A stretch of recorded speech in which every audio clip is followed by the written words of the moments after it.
त्रिजीत जी चंडीगढ़ से। श्रीहरिदास कुंज बिहारी श्री हरिदास महाराज। बिहारी श्री हरिदास। महाराज जी, एक साधक को ऐसा क्या करना चाहिए जिससे उनके गुरु देव पर आने वाले कष्ट और विपत्ति दूर कर सके वो? गुरुदेव में कष्ट विपत्ति आती ही नहीं है। उनके सच्चिदानंद स्वरूप को हम जान जाए तो हम दुख रहित हो जाएंगे। हाँ, आप शरीर में तो लीलाएं होती रहती हैं, शरीर में जो लीलाएं होती हैं अब वो तो उनकी स्वेच्छा की लीला है।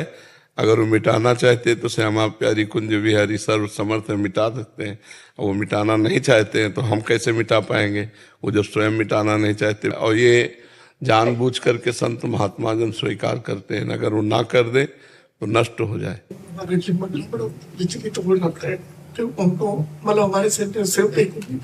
आप चिंता न करो, महापुरुष हैं, सब अपने लीलाएं कर रहे हैं तो और लीला ही है, नहीं तो समर्थ पुरुष हैं।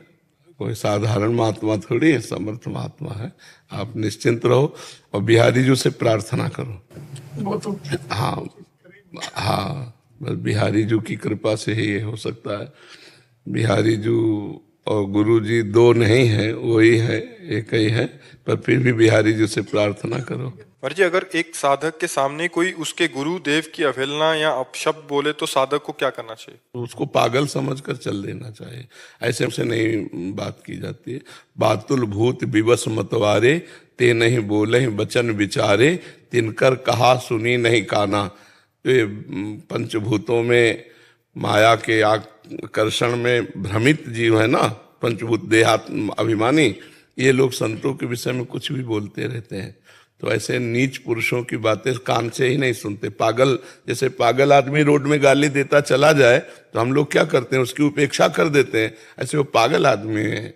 अगर पागल ना होता तो भला संत के प्रति कोई कैसे ऐसा कह सकता है? तो संतों का विरोध करना, संतों की निंदा करना, ये सब माया में पागल लोग हैं।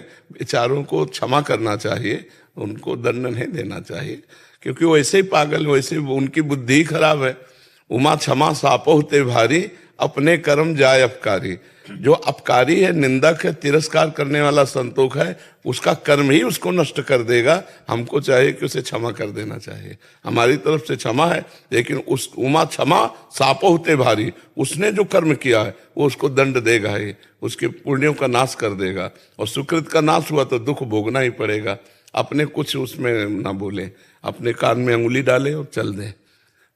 जहाँ संत शंभु श्री पद अपवादा, कहीं सुनी तहाँ असमर्यादा, काटी जीभ तासु जो बसाई, और श्रवण मुंद न तो चले पर आई। दो स्थितियां बताई। तो अपने वैष्णव काट कूट तो करेंगे नहीं, अपने तो कान में अंगुली डाली और जय कुंज बिहारी श्री हरिदास, कुंज बिहारी श्री, वहां से चल देना चाहिए, उसकी बात नहीं सुननी चाहिए।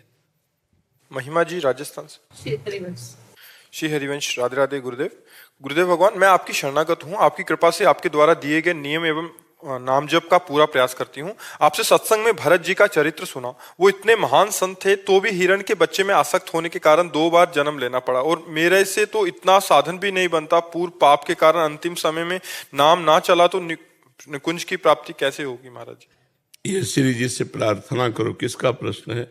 ये श्री जी से प्रार्थना करो कि लाडली जो अंतिम समय में, मेरे बस की बात तो रहेगी नहीं, क्योंकि भयंकर दुख होता है जब प्राण निकलने को होते हैं।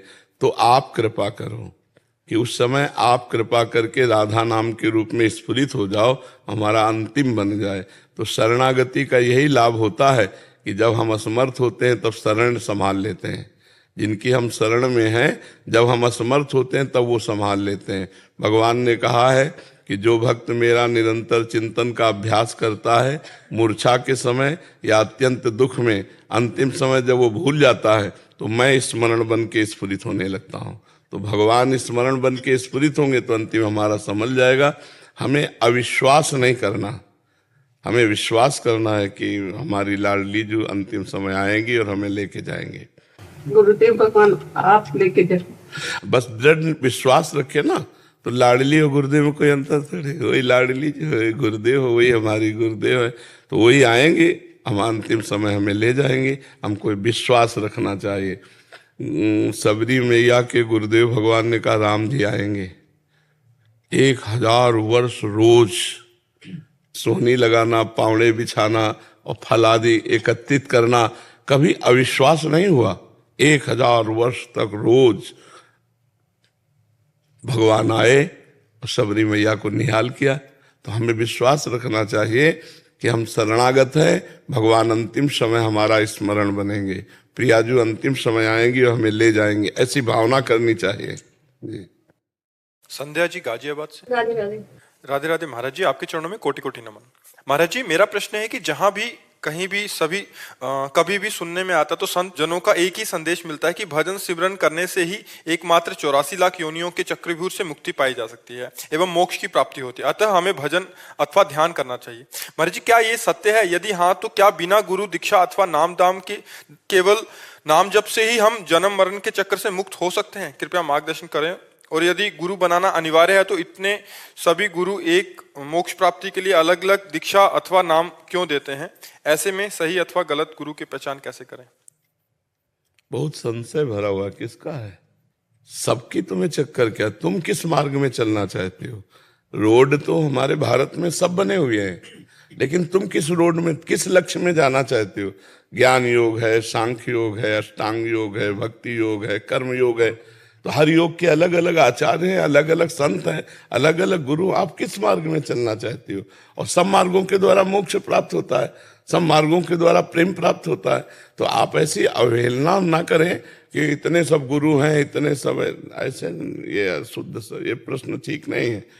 नाम जप करो, नाम जप करने से भगवान प्रसन्न होंगे, गुरुदेव रूप से मिलेंगे, फिर वो जो मंत्र नाम देंगे उससे भगवत प्राप्ति होगी। ये सिद्धांत है। चाहे शिव बिरंच सम होई, गुरु बिनु भवनिधि तरह न कोई। तो आप उसको प्यार से, आप ऐसे कि इतने गुरु हैं, इतने, मतलब एक ऐसा लगता है जैसे आप एक अवहेलना सी कर रहे हैं संतों की। ऐसा नहीं है। अनेक सिद्धांत है, अनेक मार्ग है, उसको चलाने वाले अनेक गुरु रूप धारण किए हमारे भगवान है। एक ही भगवान अनेक गुरु के रूप में विराजमान है। हमको जहां से अच्छा लगे वहां से गुरु मंत्र लें और भगवान के मार्ग में चल दें, भगवान की प्राप्ति कर लें। पहले नाम जप करो, भगवान से प्रार्थना करो कि आप मुझे सदगुरुदेव रूप से मिलें, फिर सदगुरुदेव रूप से मिलेंगे तो आगे का मार्ग खुल जाएगा जी।